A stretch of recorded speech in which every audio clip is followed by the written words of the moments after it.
Hello learners, this is Shraddha Bharti, and in today's lecture we are going to learn about the concept of phase diagram. So here you can see the soil consists of soil solids, air as well as water. So let me just write it down here. These are soil solids, this is water, and this is air. We find soil in this form in nature. It is all mixed up. But for the purpose of study, we cannot study it like this. So we have to bifurcate it.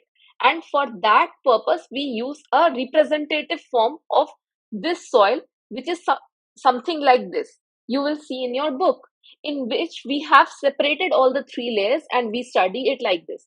This is called a phase diagram, in which this is the soil solids, the next one is water and the air.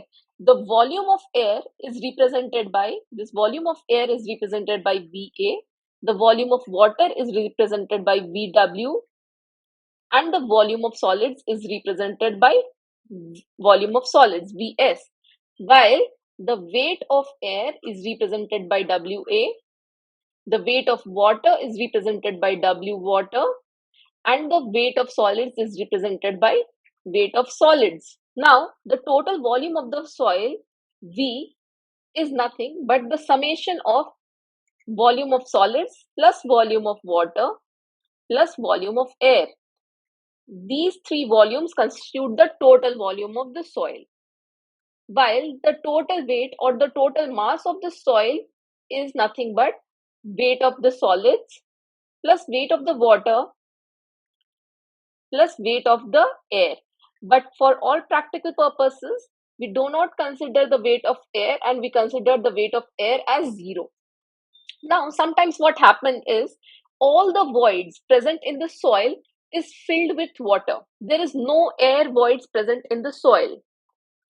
So, in such cases, it is completely filled with water and it is called a two-phase system. And in such cases, the soil is completely saturated. That means the degree of saturation of the soil is 100% saturated. While sometimes what happens is there is no water present in the voids of the soil, and all the voids of the soil is completely filled up with air.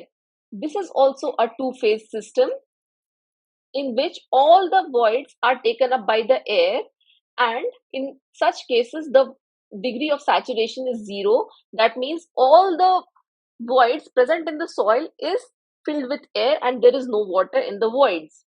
Now let me tell you one thing. The total volume of voids in the soil is the summation of all the volume of air plus the volume of water. All the voids, this volume plus this volume will constitute the void. So we can say that total volume of the soil is also given by volume of solids plus the volume of voids. And volume of voids is nothing but the volume of air plus the volume of water. So this was a small concept of three-phase diagram along with the two-phase system I have explained you. Thank you for watching. Do not forget to like and follow me for more.